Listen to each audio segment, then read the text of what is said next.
अस्सलामु अलैकुम रहमतुल्लाहि व बरकातुहू।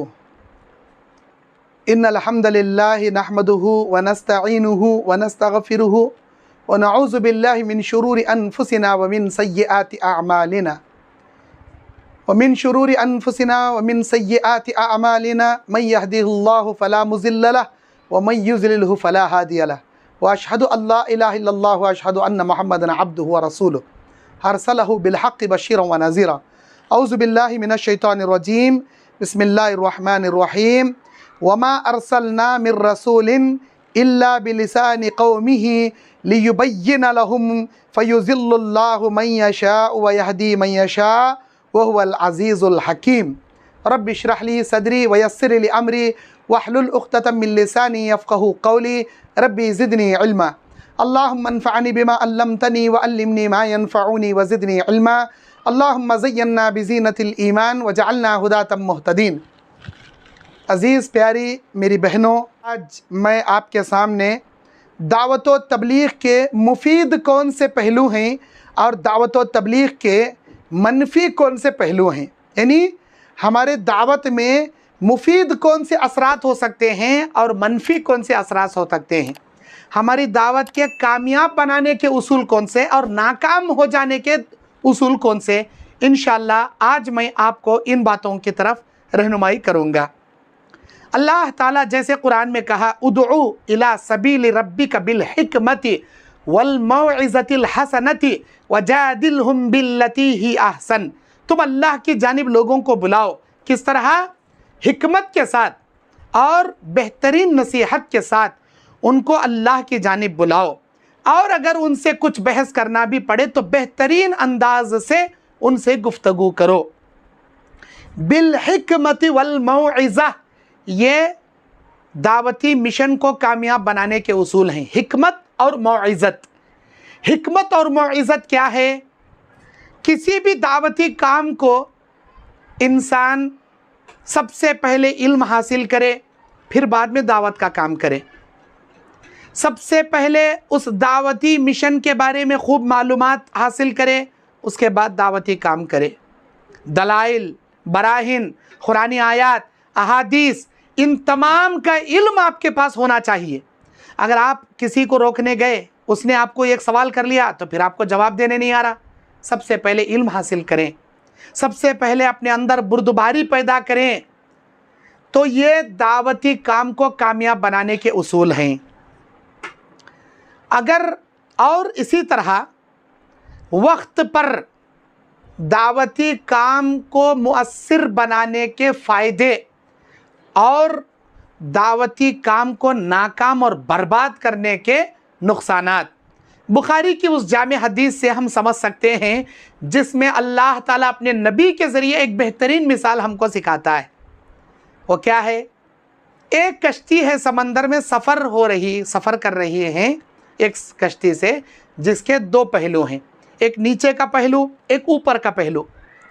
नीचे के पहलू में काफ़ी लोग हैं, ऊपर के पहलू में भी काफ़ी लोग हैं। नीचे के पहलू के लोगों को जब भी पानी की ज़रूरत पड़ती है तो वो ऊपर आते हैं डोल लेकर, फिर वो समंदर में डालते हैं, पानी निकालते हैं, फिर नीचे जाते हैं। ऊपर वाले देखते हैं कि ये क्या भाई, बार बार डिस्टर्ब कर रहे हैं, बार बार आ रहे हैं, बार बार हमको हटा रहे हैं, पानी ले रहे हैं, पानी गिरा गिरा कर जा रहे हैं, बार बार आ रहे हैं। नीचे वालों ने जब भी उनको ज़रूरत पड़ती थी बार बार पानी लाने ऊपर जाते थे। अब उन्होंने ख्याल किया कि क्यों ना हम इस कश्ती में जिन तख्तों पर बैठे हैं उसी के नीचे पानी बह रहा है, क्यों ना एक सुराख डालकर यहाँ से पानी निकाला जाए। तो वह सुराख डालने का प्लान करते हैं, जिसका इल्म ऊपर वालों को भी होता है। वो लोग खामोशी इख्तियार करते हैं, चलो भाई जो करते हैं करने दो, हमको क्या पड़ी, नीचे से पानी भी लेने दो, कुछ भी लेने दो, हमारे पास बार बार डिस्टर्ब ना करते हुए वो ना आए तो यही हमारे लिए काफ़ी है। ये सोच कर ऊपर वाले खामोशी इख्तियार करते हैं। अंजाम होता क्या है? नीचे वाले अपने तख्ते में सुराख मारते हैं, पानी उबलना शुरू होता है, अपने डोल में पानी भर लेते हैं। जब उस सुराख को बंद करने जाते हैं तो पानी इतना प्रेशर से अंदर आता है कि उस सुराख को बंद नहीं कर पाते, काबू नहीं कर पाते। होता क्या है, कश्ती में पानी भर जाता है, नीचे वाले भी डूब जाते हैं, ऊपर वाले भी डूब जाते हैं, मुकम्मल लोग डूब कर गर्क हो जाते हैं। अल्लाह अकबर।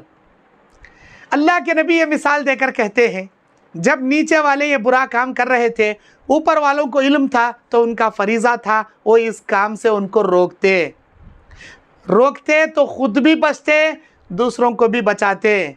लेकिन उन्होंने खामोशी इख्तियार की, दावत का काम वक्त पर नहीं किया। जब मुनकर चल रहा था उनकी आंखों के सामने, वो तो जा रहे हैं जहन्नम में, वो तो शिर्क व बिदात करके, आप अगर नहीं रोकेंगे, उनको दावती काम नहीं करेंगे, आप ये ना समझना हम तो तौहीद परस्त हैं, हम तो अहले हदीस हैं, हम जाएंगे जन्नत में, ये शिर्क करने वाले जाएंगे जहन्नम में।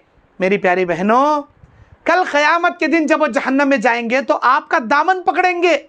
इलाही, ये तौहीद परस्त मेरी भाई मेरी बहन मेरे ही घर में, मेरे ही ख़ानदान में, मेरे ही महल्ले में रहते थे, कभी इन्होंने मुझे ये नहीं कहा कि ऐ मेरे प्यारे भाई ये गलत है, ये मत कीजिए। अगर ये रोकता तो आज ये भी जन्नत में, मैं भी जन्नत में। उसके ना रोकने की वजह से मैं जहन्नम में, ये जन्नत में। अल्लाह तेरा कैसा इंसाफ। अल्लाह कहेगा दावत का काम ना करने की वजह से जिस आदमी को जहन्नम में डाला जाएगा, उसके साथ दावत का काम ना करने वाले को भी उठाकर अल्लाह जहन्नम में डालेगा। पता ये चला, जब कोई मुनकर आपके सामने हो रहा हो, आपकी ज़िम्मेदारी है आप उसे रोकें, बेहतरीन ahsan अंदाज में रोकें। नहीं रोकोगे वो तो डूबेंगे, लेकिन आपको भी साथ में ले डूबेंगे, आपको भी साथ में ले डूबेंगे। मौका देख कर दावती काम करें, आपका दावती काम कामयाब बनेगा। मिसाल के तौर पर किसी घर में आए आप, आपके सामने कोई मुनकर चल रहा है, अगर आप रोकेंगे तो आपकी बात की असर वहाँ आ सकती है, लोग आपकी बात की कदर करते हैं, तो आप ज़रूर वहाँ पर दावती काम करें। ये ना सोचें मेरे दावती काम से कौन नाराज़ होंगे, कौन मुझे घर से निकाल देंगे, कौन मेरे से दुश्मनी करेंगे। सारी दुनिया से दुश्मनी लेना गवारा कर लो, लेकिन अल्लाह को नाराज़ ना करो, अल्लाह को नाराज़ ना करो। मेरी प्यारी बहनों, अल्लाह के नबी सल्लल्लाहु अलैहि वसल्लम बयान फरमाते हैं, जो शख्स दावत इल्लल्लाह का काम करेगा खुलूस लिल्लाहियत के साथ, अल्लाह तबारक व तआला उसकी गैबी मदद करेंगे, अल्लाह उसकी गैबी मदद करेगा।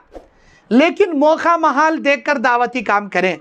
एक आपके गांव में मिलादुन नबी का जुलूस निकल रहा है, मुहर्रम में ताज़िए लेकर जुलूस निकाल कर जा रहे हैं, आप वहाँ आड़ा जाओगे, कहोगे ये सब शिरक है, ये बिदात है, ये कुफ्र है, आप ऐसा नहीं कर सकते, ऐसा करोगे तो जहन्नम में जाओगे।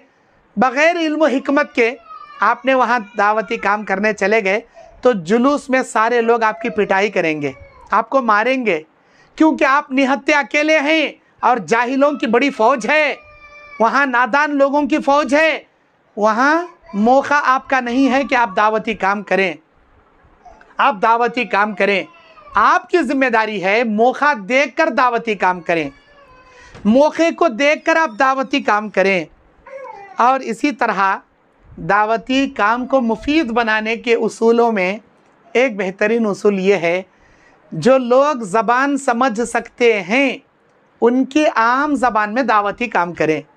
मिसाल के तौर पर आप महाराष्ट्र चले गए, लोग मराठी समझते हैं, आप वहाँ कन्नड़ा ज़बान में बयान करोगे तो किसी को समझ में नहीं आएगा। आप आंध्रा में चले गए तो तेलुगु ज़बान लोगों को आती है, उर्दू ज़बान आती है। आप तेलुगु और उर्दू बोलना छोड़कर अगर गुजराती भाषा आंध्रा में पेश करोगे तो किसी को समझ में नहीं आएगी। सऊदी अरब में चले गए, या तो लोगों को अरबी आती है, या उर्दू आती है, या अंग्रेज़ी आती है। आप उर्दू में बयान करें, उर्दू समझने वाले समझेंगे, अरबी में बयान करें, अरबी सबको समझ में आएगी, अंग्रेज़ी में बयान करें, जो इल्म वाले हैं वो समझेंगे। उर्दू, अरबी और अंग्रेज़ी छोड़कर आप वहाँ जाकर किसी ऐसी ज़बान में बयान करोगे जो ज़बान के समझने वाले वहाँ नहीं हैं, जैसे कन्नड़ा है, तेलुगु है, तमिल है, बंगाली है, जहाँ वहाँ के लोग उस ज़बान को जानते ही नहीं, तो आपके दावती काम मुफीद नहीं बनेंगे, बल्कि मुज़िर बन जाएंगे, नुकसानदेह बन जाएंगे। अल्लाह ताला सूरह इब्राहीम की 4 नंबर आयत में कहता है, औज़ु बिल्लाहि मिनश शैतानिर रजीम, वमा अरसलना मिर रसूलिन इल्ला बिलिसानि कौमिही, हमने जितने रसूलों को भेजे, हमने जितने अंबिया को भेजे, जितने भी कौम में हमने रवाना किया, उनके आम ज़बान में समझाने के लिए उनकी ज़बान के रसूलों को हमने रसूल बनाकर भेजा। इल्ला बिलिसानि कौमिही, उसी कौम की ज़बान बोलने वालों को हमने रसूल बनाकर उस कौम में भेजा। क्यों? लियुबय्यिन लहुम, ताकि कुरान की बातें वो अच्छी तरह समझ सकें, अल्लाह के नबी का पैगाम वो अच्छी तरह समझ सकें। फ़युज़िल्लुल्लाहु मयशा व यहदी मयशा, अल्लाह कहता है अगर लोगों के सामने दलाइल वाज़े होंगे तो इन दलाइल के ज़रिए अल्लाह कई लोगों को हिदायत देता है और कई लोगों को गुमराह कर देता है। जो लोग सुधरना नहीं चाहते, जो लोग अपने आप को हिदायत याफ्ता बनाना नहीं चाहते, तो अल्लाह कहता है कि अल-यौम नख्तिमु अला अफ़वाहिहिम, हम इनके मुंह पर मोहर लगा देंगे। और अल्लाह तबारक व तआला दूसरी जगह कहता है कि बेशक हम इनके दिलों पर मोहर लगा देंगे, ये हिदायत को नहीं समझ सकते, हम इनके दिलों पर मोहर लगा देंगे, ये हिदायत भी नहीं समझ सकेंगे, राह रास्त पर नहीं आ सकेंगे। मेरी प्यारी बहनों, आपको चाहिए कि आप जिस माहौल में रहती हैं, जिस जगह पर रहती हैं, उस जगह की आम अंदाज में लोगों को समझाने की कोशिश करें। लोग मोटी मोटी उर्दू जानते हैं, आप बिहार, यूपी, लखनऊ की फसीह उर्दू बोलेंगे, आधी बात समझ में आएगी, आधी बात ऊपर से जाएगी। जब बात ही समझ में नहीं आएगी तो लोग कहाँ समझेंगे? उनके आम अंदाज में समझाने की कोशिश करें, मोटी मोटे अंदाज में समझाने की कोशिश करें।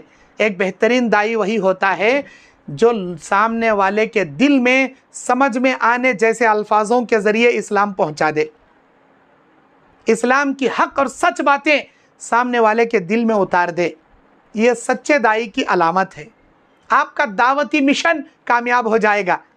लोगों को मुश्किल मुश्किल अल्फाजों से समझाओगे, बात बात पर अंग्रेज़ी बोलोगे या फसी उर्दू बोलोगे या ऐसी लैंग्वेज में बोलोगे जो लैंग्वेज सामने वाले को समझ में नहीं आती, तो आपका दावती मिशन नाकाम हो जाएगा। मुफीद पहलुओं के बजाय मुज़िर पहलू, नाकाम पहलू बन जाएंगे। अपने दावती काम में जल्दबाजी ना करें। कोई ज़रूरी नहीं है कि आप आज लोगों को समझा रहे हैं, आज ही लोग हिदायत पर आ जाएं, कोई ज़रूरी नहीं। अगर आप दावती काम करते हैं तो सब्र और इत्मीनान से दावती काम करें। क्यों? इसलिए कि अल्लाह ताला सूरह यूनुस की 98 नंबर आयत में कहता है, फलौला कानत खरियतन आमनत फनफ़अहा, ऐसी कोई बस्ती क्यों नहीं हुई, ऐसी कोई कौम, ऐसी कोई बस्ती क्यों नहीं हुई जो ईमान लेकर आती और हम उनके ईमान को उनके लिए फ़ायदा पहुँचाते। इल्ला ईमानुहा फनफ़अहा ईमानुहा, फलौला कानत खरियतन आमनत फनफ़अहा ईमानुहा इल्ला कौम यूनुस, सिवाय कौम यूनुस के, इल्ला कौम यूनुस, सिवाय कौम यूनुस के। यूनुस अलैहिस्सलाम की कौम ईमान लेकर आई, हमने इनके ईमान को इनके लिए नफ़ा बख्श बना दिया और इनके लिए फिर हमने क्या किया? इल्ला कौम यूनुस, अल्लाह ने यूनुस अलैहिस्सलाम के कौम के ईमान लाने को उनके लिए नफ़ा बख्श बना दिया। लम्मा आमनु, जब ये लोग ईमान लेकर आए, कशफना अनहुम अज़ाबल खिज़ी फ़िल हयाति दुनिया, हमने ज़िल्लत देने वाले ज़लील अज़ाब को इनके ऊपर से हटा दिया, रुसवा कुन अज़ाब को हमने इनके ऊपर से हटा दिया। वमत्तअनाहुम इला हीन, और एक मुद्दत तक इनको जीने के लिए हमने दुनिया में इनको छोड़ दिया। यूनुस अलैहिस्सलाम जल्दबाजी करे, यूनुस अलैहिस्सलाम कौम को समझाए, नहीं माने, बल्कि कौम ने कहा वो कौन से अज़ाब की आप धमकी दे रहे हैं, लाइए अज़ाब बताइए, हम ईमान लाने वाले नहीं हैं। यूनुस अलैहिस्सलाम नाउमीद हो गए कि भाई अब ये मानने वाले नहीं हैं। या अल्लाह, मैं इनको दावत के बारे में समझाता हूँ तो ये कहते हैं वो कौन सा अजाब है लाकर बताओ। चैलेंज कर रहे हैं तेरे अजाब का, अल्लाह तेरा अजाब इनको दिखा दे। यूनुस अलैहिस्सलाम रास्ते पर निकल पड़े, अल्लाह ने इन पर अजाब लाकर खड़ा कर दिया। जब कौम वालों ने देखा कि बादल कहीं नहीं, सिर्फ हमारे बस्ती पर बादल उमड़ ला रहे हैं, सारे बस्ती वालों को यकीन हो गया कि अल्लाह है, यह अल्लाह ही का अजाब है। सारे बस्ती वाले एक मैदान में जमा हो गए, बूढ़े बच्चे औरतें मर्दाने, इनके जानवर, इनके चरिंदे परिंदे सब जमा लेकर अल्लाह पर तौबा करने लगे, ईमान लेकर आ गए। अल्लाह हमको माफ़ कर दे, हम तुझ पर ईमान लाते हैं, तुझ पर यकीन रखते हैं, ये अजाब हम पर से हटा दे। अल्लाह हटा दिया। यूनुस अलैहिस्सलाम जल्दबाजी करने की वजह से सज़ा के तौर पर मछली के पेट में उनको कैद कर दिया। जब उन्होंने ला इलाहा इल्ला अंता सुब्हानका इन्नी कुन्तु मिनज़ ज़ालिमीन दुआ पढ़ी तो अल्लाह उनको मछली के पेट से निकाला। फिर उसी कौम में दावती काम करने के लिए अल्लाह उनको भेजा। पता ये चला दावती मिशन में जल्दबाजी करना अपने दावती काम को नाकाम करने की अलामत है। दावती काम में सब्र व तहम्मुल से काम करना अपने दावती मिशन को कामयाब बनाने की अलामत है। दावती मिशन में हर एक को चाहिए कि वो अपने आप को दाई समझे और लोगों को बुराई से रोकने की कोशिश करे। आज माहौल में होता क्या है, 8 साल 10 साल जो मदरसे में पढ़कर डिग्रियां लेकर आए हैं उलमाए किराम, ये उनकी ज़िम्मेदारी, हमारी ज़िम्मेदारी नहीं है। वही उलमा ही, उनको सैलरी मिलती, मस्जिद में इमामत करते हैं, दावती काम करने वाले, उनकी ज़िम्मेदारी, हमारी ज़िम्मेदारी नहीं है। ये सोचकर उम्मत का बहुत बड़ा तबका दावती काम नहीं करता। मेरे भाइयों, मेरी बहनों, अल्लाह के नबी ने कहा बल्लिगु अन्नी वलो आया। एक आयत भी, एक हदीस भी आप तक, अगर दीन इस्लाम का एक पहलू भी आप तक पहुंच गया, आपकी ज़िम्मेदारी है आप उस पर अमल करें, उस चीज़ को दूसरों तक पहुंचाएं अपनी इस्तिताअत के मुताबिक। बनी इसराइल में 3 तबक़े बने थे। बनी इसराइल मूसा अलैहिस्सलाम की कौम में 3 तबक़े थे। एक तबक़ा सिर्फ बोलता था, अमल नहीं करता था। दूसरा तबक़ा सिर्फ अमल करता था, बोलता नहीं था, दावत का काम नहीं करता था। तीसरा तबक़ा जितना बोलता था उतना अमल करता था। अल्लाह ने तीसरे तबक़े को नजात दिला दिया और शुरू के 2 तबक़े अल्लाह ने उनको गारत कर दिया। जो सिर्फ बोलते थे, अमल नहीं करते थे, वो भी अल्लाह के अज़ाब में हलाक हो गए। जो सिर्फ अमल करते थे, बोलते ना थे, वो भी अल्लाह के अज़ाब से हलाक हो गए।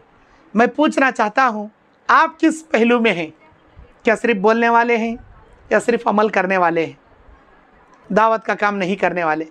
अगर सिर्फ बोलने वाले हैं तो अल्लाह के वास्ते अमल करने वाले बन जाइए। अगर सिर्फ अमल करने वाले हैं तो दावती काम करने वाले बन जाइए, क्योंकि आपका अमल दावती मिशन के बिना नाकाम है। यूशा बिन नून कौन है? ये मूसा अलैहिस्सलाम के बाद बनी इसराइल के नबी बनाए जाने वाले नबी। मूसा अलैहिस्सलाम, हारून अलैहिस्सलाम को जब वादी तय में इनका इंतकाल हो गया तो अल्लाह बनी इसराइल के नबी यूशा बिन नून अलैहिस्सलाम को बनाया। यूशा बिन नून अलैहिस्सलाम की उम्मत 1 लाख थी, जिसमें 40,000 कुफ़ार थे, 60,000 ईमान वाले थे। अल्लाह का जब अज़ाब आया मुकम्मल 1 लाख पर आया। यूशा बिन नून ने कहा, अय अल्लाह, मेरी कौम के 60,000 लोग ईमान वाले, इनको बचा ले। 40,000 लोग कुफ़ार हैं, उनको बर्बाद कर दे। अल्लाह ने क्या कहा? ये 60,000 लोग अपनी दावत, अपनी तौहीद अपने हद तक रखते हैं। अगर ये मेहनत करते, सिर्फ 3 दिन में वो 40,000 वाले लोगों को दावत का काम करके हिदायत याफ्ता बना देते। लेकिन ये क्या करते हैं? हम सुधरे तो बस, हमारी जन्नत संवरी तो बस, हमारे ख़बर में जन्नत की खिड़की मिली तो बस, किसी और को सुनाने की हमको क्या ज़रूरत, किसी और को बताने की हमको क्या ज़रूरत। अस्तग़फिरुल्लाह। आज हम में से अक्सर लोग ऐसे हैं, बयान सुनते हैं, अमल करते हैं, घर में सो जाते हैं, अपने अड़ोस को भी नहीं बोलते, पड़ोस को भी नहीं बोलते, घर वालों को भी नहीं बोलते, जो उनके बिजनेस पार्टनर में सुबह शाम उठते बैठते हैं जिनके साथ, उनको भी नहीं समझाते। कैसे हैं जी आप? कैसे हैं जी आप? अल्लाह के वास्ते अपने दावती काम को मुफीद बनाने के लिए जितना अमल करेंगे उतना बयान कीजिए, लोगों को समझाइए, या जितना बोलते हैं उस पर अमल कीजिए, तब आपका दावती मिशन कामयाब बनेगा। आपके दावत व तबलीग का मुफीद पहलू रहेगा। सिर्फ बोलने वाले, अमल नहीं करने वाले, आपका दावती मिशन नाकाम, आपका दावती काम बेकार हो जाएगा, बर्बाद हो जाएगा। सिर्फ अमल करते हैं, बोलते नहीं, तब भी आपको अल्लाह हलाक को बर्बाद कर देगा। इसी तरह आप उम्मत में अमर बिल मारूफ और नही अनिल मुनकर का फरीज़ा रात दिन, साल के 12 माह, माह के 30 या 29 दिन के 24 घंटे, घंटे के 60 मिनट, मिनट के 60 सेकंड अमर बिल मारूफ व नही अनिल मुनकर का फरीज़ा अपने अंदर फुल एक्टिवेट रखें। जब भी कोई बुराई देखे फौरन रोके, जब भी किसी को भलाई से रुकता देखें तो उसको भलाई का हुक्म दे। भलाई से रोकना, भलाई का हुक्म देना और बुराई से रोकना, यह आपकी ज़िंदगी को, आपके दावती काम को मुफीद बनाए रखने की उसूल हैं। अगर आप अमर बिल मारूफ व नही अनिल मुनकर का फरीज़ा अंजाम नहीं दोगे तो 2 सज़ाएँ अल्लाह आपको देगा। नंबर 1, अल्लाह के नबी ने कहा यूशिकु अन तुनज़्ज़िल अलैकुम हिजारतम मिनस समा, तुमको डरना चाहिए इस बात से कि आसमान से अल्लाह पत्थरों की बारिश तुम पर ना नाजिल कर दे। अमर बिल मारूफ व नही अनिल मुनकर का काम नहीं करोगे, आसमान से पत्थरों की बारिशें अल्लाह उतार देगा। दूसरा काम, अल्लाह के नबी सल्लल्लाहु अलैहि वसल्लम बयान फरमाते हैं, दूसरी सज़ा, आपकी दुआएं कबूल नहीं की जाएंगी। जामे तिर्मिज़ी अबू दाऊद की हदीस है। आपकी दुआओं को अल्लाह रद्द कर देगा। जब आप अमर बिल मारूफ व नही अनिल मुनकर का काम करना छोड़ दोगे, अल्लाह ताला आपकी दुआएं कबूल नहीं करेगा, हरगिज़ हरगिज़ कबूल नहीं करेगा, क्योंकि आपने दावत दीन के पहलू को छोड़ दिया। आप नमाज अकेले जा रहे हैं, अपने पड़ोस में कितने, अपने मोहल्ले में कितने लोग देख रहे हैं जो दुकान में बैठे हैं, मोहल्ले में बैठे हैं, गप्पे मार रहे हैं, गिल्ले गा रहे हैं, चाड़ी चुगली कर रहे हैं। कम से कम आप इतना बोलते, मेरी बहन नमाज का वक्त हो गया, चलिए नमाज पढ़ेंगे, अल्लाह आपसे राज़ी हो जाता। नमाज का वक्त हो गया, मेरे बच्चों टीवी हाफ़ करो, चलो नमाज पढ़ लो, अल्लाह आपसे खुश हो जाता। नमाज का वक्त हो गया, ये इंटरनेट में मैच देखना बंद करो, ये इंटरनेट में बेकार के गेमें खेलना बंद करो, नमाज पढ़ो, अल्लाह आपसे राज़ी हो जाता। किसी भी भलाई का हुक्म देने में तामुल ना करें और बुराई से रोकने में पीछे ना हटें, वरना पत्थरों की बारिश आसमान से उतरने की वईद और दुआएं कबूल ना होने का अजाब अल्लाह आप पर मुसल्लत कर देगा। इसी तरह अपने दावती काम को मुफीद बनाए रखने के उसूल। शिर्क और बिदात में कभी कॉम्प्रोमाइज़ नहीं। आपके घर में कोई शिर्क करता है, चलो बाद में समझेंगे, चलो बाद में बोलेंगे, अब तो जाको दावत खा लेंगे, नो कॉम्प्रोमाइज़, हरगिज़ हरगिज़ समझौता नहीं। अल्लाह बोलता ला तत्तखिज़ू औलिया, ऐसे लोगों को अपना दोस्त मत बनाओ जो अल्लाह के दुश्मन हैं।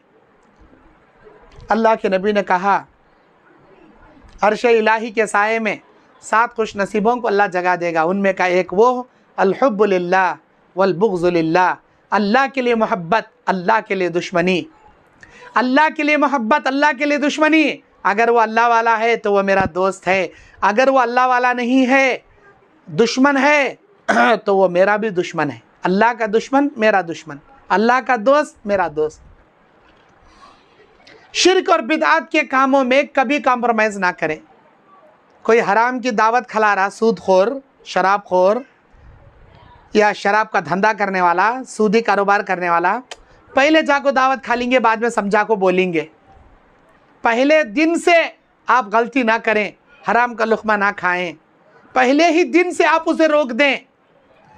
जब 360 बुतों के ख़िलाफ़ एक अल्लाह के ऐलान का वक्त अल्लाह के नबी को अल्लाह ने दिया, तो नबी ने ये नहीं कहा 360 बुतों में 60 बुतों को छोड़कर 300 बुतों की पूजा करो, या 200 की छोड़कर 160 बुतों की पूजा करो, या 300 की छोड़कर 60 बुतों की, या 355 की छोड़कर 5 बुतों की पूजा करो, नहीं, डायरेक्ट कुफ्र और शिर्क से नबी ने मना कर दिया कि यह जायज़ ही नहीं है। मूर्ति पूजा, पत्थर पूजा, अल्लाह के माँ सिवा किसी और का सजदा करे, अल्लाह ताला इसे जायज़ करार नहीं देता।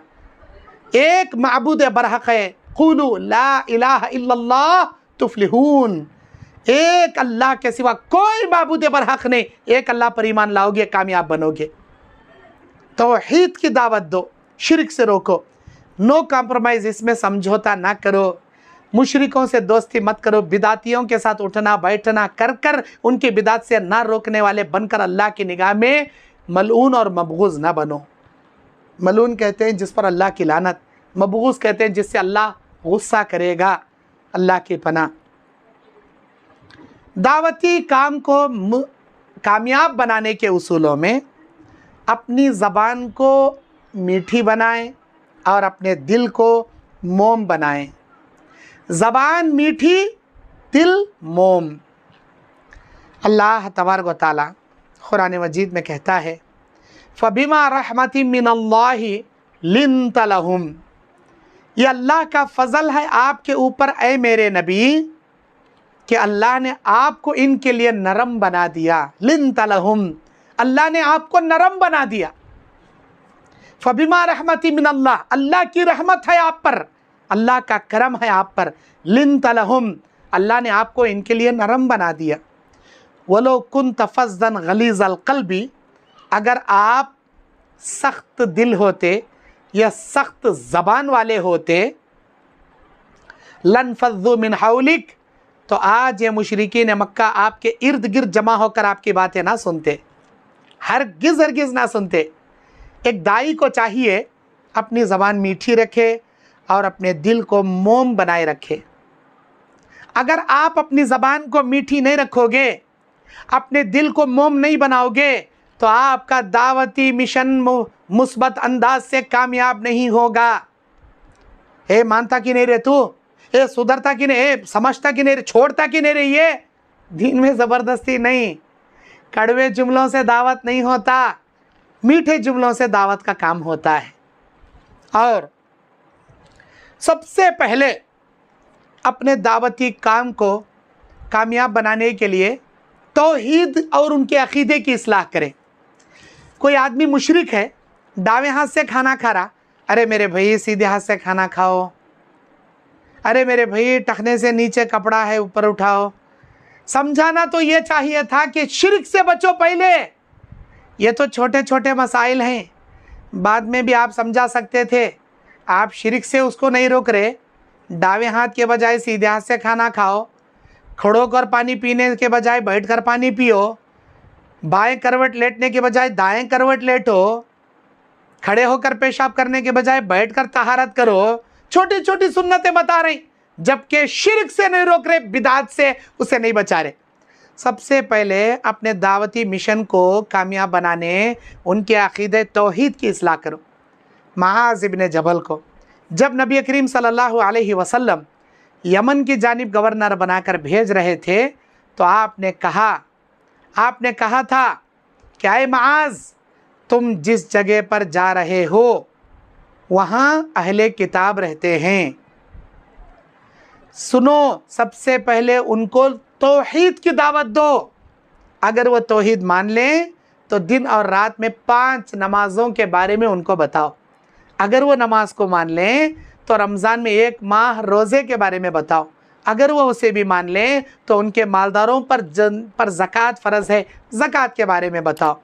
सबसे पहली जो दावत का काम करने के लिए जो वसीयत आपने किया वो है तौहीद की दावत दो। उनके अक़ीदे की पहले इस्लाह करो, बाद में नमाज, बाद में रोज़े, बाद में ज़कात, बाद में हज। अगर तौहीद और अक़ीदा ही नहीं सुधरेगा, नमाज पढ़कर भी फ़ायदा नहीं, रोज़ा रख कर भी फ़ायदा नहीं, ज़कात देकर भी फ़ायदा नहीं, हज करके भी फ़ायदा नहीं। मुशरिक का हज भी कबूल नहीं, मुशरिक की दुआ भी कबूल नहीं, मुशरिक की नमाज भी कबूल नहीं। उनकी नेकियों का सिला दुनिया में दे देगा, आखिरत में अल्लाह कुछ नहीं देगा। इसीलिए अपने दावती मिशन को मुफीद बनाने के लिए अल्लाह ताला से दुआओं का सहारा लो। दावत का काम करते रहो, अल्लाह से दुआएं करते रहो। एक बेहतरीन दाई की ये सिफत होती है कि वो अल्लाह से मददें तलब करता है, किब्र गुरूर में नहीं आता। मेरे बयान से मैं सुधार दूंगा, मेरे खिताब से उन लोगों को मैं बयान अच्छा बना दूंगा। अरे आपके हाथ में क्या है जी? दुआएं करो, अल्लाह से मदद मांगो कि ऐ मेरे अल्लाह, मेरे दावती काम को तो मुफीद बना दे, मेरे दावती मिशन को तो मुफीद बना दे। आप अल्लाह से दुआएं करो, तब अल्लाह ताला की मदद आएगी, आपका दावती मिशन मुफीद बनेगा। अगर आप अपने दावती मिशन को मुफीद बनाना नहीं चाहते तो दुआओं का सहारा नहीं लोगे, आपका दावती मिशन कभी कामयाब नहीं होगा। अल्लाह की मदद के बिना कोई आदमी अपने दावत के काम को सरंजाम कामयाब नहीं कर सकता। अल्लाह की मदद ही है जो हमारे दावती काम को कामयाब बना सकती है। बस मैं इसी पर अपनी बात ख़त्म करता हूँ। अल्लाह से दुआ करता हूँ, ऐ अल्लाह हम सबको अपने दावती मिशन को कामयाब बनाने की तौफीक अता फरमा, और दावती मिशन को कामयाब बनाने के लिए जो उसूल चाहिए उस पर अमल करने की तौफीक अता फरमा। आमीन। व आखिर दावाना अनिल हम्दुलिल्लाहि रब्बिल आलमीन। अस्सलामु अलैकुम व रहमतुल्लाहि व बरकातुहू।